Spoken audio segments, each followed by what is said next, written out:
Friends, this is the intense psychological thriller story of two office workers who become trapped inside an elevator for 5 full days.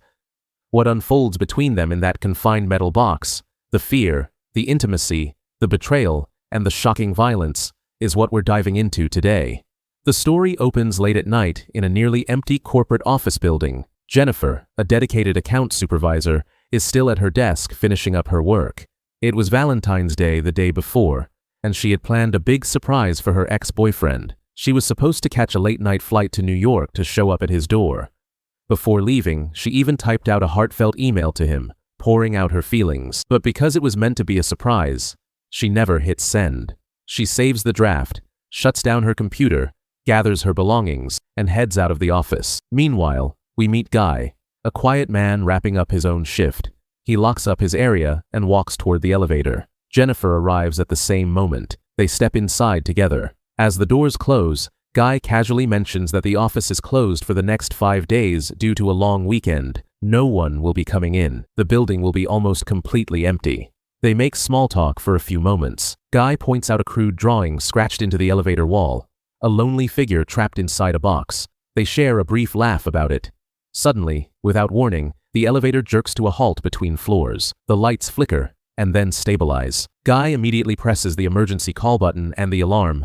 Nothing happens. No response. They wave at the security camera in the corner, hoping someone is watching. Silence. They both pull out their phones, but there's no signal, no bars, no Wi-Fi. Jennifer starts to panic.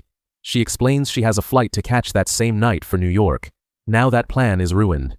With no other choice, they sit down on the floor of the elevator. Time passes slowly. After an hour, they properly introduce themselves. Jennifer tells him she works as an account supervisor. Guy says he's relatively new and only joined the company a short while ago. They remember that elevators usually have an emergency exit hatch on the ceiling. Jennifer encourages Guy to try climbing up to check it, but the elevator is fully loaded with equipment, and the ceiling panel is too high and tightly sealed. They can't reach it. Another hour drags by. Jennifer complains that she's extremely thirsty. Guy offers her his water bottle, and she drinks gratefully. A little later, Jennifer desperately needs to use the bathroom. She feels deeply embarrassed in front of him. Guy reassures her that survival situations don't allow for shame. He empties his thermos and turns away, covering his eyes and ears. Jennifer reluctantly uses it, then hides it in a corner. To pass the time, she walks over to the wall drawing and adds a second figure, a girl, next to the trapped boy. Hours go by. They talk about their lives, play silly word games, and try to keep each other calm. Jennifer asks if Guy has a girlfriend or anyone who might notice he's missing and come looking. He says, no, he has no special person, and nobody even knows he works in this building. Jennifer admits she doesn't have anyone close here either. She was supposed to reunite with her ex in New York tonight, but that flight is long gone. Much later, Guy opens a bottle of wine he had in his bag. They sit and drink together to ease the tension. While drinking, they start drawing each other on pieces of paper.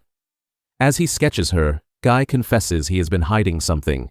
He had seen Jennifer many times in the office lobby and always thought she was incredibly beautiful. Jennifer blushes. They exchange drawings. Guy's portrait of Jennifer is surprisingly detailed and flattering. Jennifer's drawing of Guy is funny and exaggerated.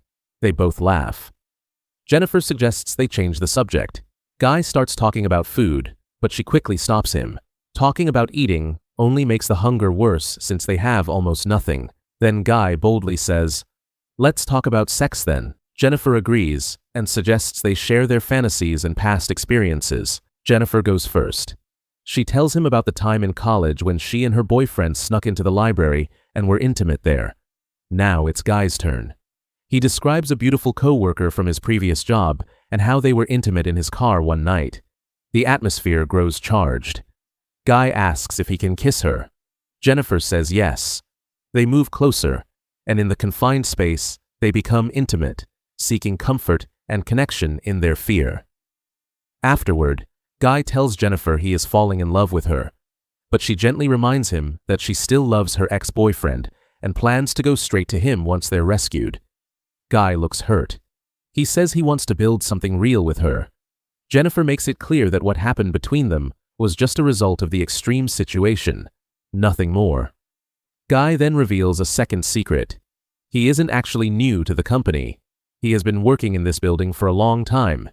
He used to watch Jennifer every day as she came and went. He knows a lot about her. He pulls out his phone and shows her CCTV footage of her leaving the office earlier that evening. In reality, Guy is a security guard for the building. He has been secretly in love with her for months, but believed she would never date someone in his position.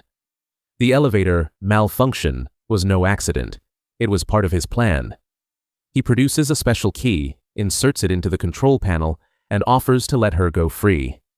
Jennifer is horrified. She screams that he kidnapped her and threatens to go straight to the police. Panicking, Guy shuts the elevator down again. Jennifer lunges for the key. In the struggle, her foot accidentally stomps on it, snapping the key in half. Now they are truly trapped. No one can open the elevator from outside or inside. In rage, Jennifer slaps him across the face with her sandal. Guy shoves her hard. Both of them lose consciousness. When Jennifer wakes up, she points out that there must be other security guards in the building. Guy admits there were supposed to be 3 guards on duty that night, but he manipulated the schedule so he could take all the shifts himself. Jennifer calls him a kidnapper. This pushes Guy over the edge. He starts smashing things inside the elevator in a fit of madness. He opens Jennifer's bag and finds the shirt she bought for her ex-boyfriend. In anger, he puts it on. He also finds a small box containing a cigar and a lighter. He lights the cigar and smokes it while staring at her menacingly. Jennifer sits quietly, terrified. Later, Guy remembers the service hatch above the elevator. He climbs up and manages to open it. He asks Jennifer to help boost him. She refuses at first, not trusting him. Guy is afraid she'll run to the police. Jennifer promises she won't say anything. They can start a new life together once they're out.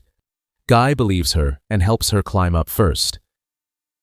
But as soon as Jennifer reaches the top, she tries to escape alone, betraying him. Guy quickly fashions a rope from their clothes and climbs after her. Just as she's about to get out, he grabs her leg and pulls her back down. They both fall hard into the elevator and black out again. When Jennifer regains consciousness, she starts burning pieces of paper to trigger the fire alarm, hoping the fire department will come. Guy begins to wake up, but she hits him and knocks him out again. She then takes out her phone and records his earlier confession where he admitted to planning the kidnapping. Meanwhile, another security guard arrives at the building with his girlfriend. He checks the monitors and sees 2 people trapped in the elevator. He rushes to help. He reaches the elevator door and tries to open it from outside. He passes a spare key to Guy through a small gap so he can restart the elevator. But Guy, now completely unhinged, speaks into the walkie-talkie asking for help from above. Guard, Teddy, climbs onto the top of the elevator. At that moment, Guy inserts the key and starts the elevator suddenly. The moving car crushes Teddy to death. Jennifer screams in horror. Guy knocks her unconscious again. He drags her body into his car trunk, goes to the security room, and deletes all the CCTV footage. Just then, Teddy's girlfriend walks in and witnesses everything. Guy kills her too. He drives Jennifer's unconscious body to a deserted, remote location. There, he begins pouring petrol into a large dumpster, planning to burn her alive. When he opens the trunk, Jennifer suddenly attacks him with all her strength.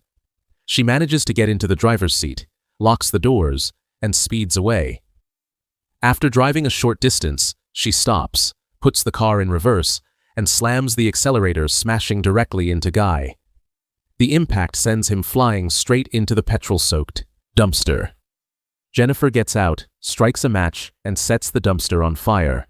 The flames erupt violently. Guy burns alive inside. Jennifer stands there watching the fire consume him. The hunter has become the hunted. With a cold, satisfied expression, she watches until the end. And that is how the movie Into the Dark concludes survival and brutal revenge. A dark, twisted tale of obsession. The end.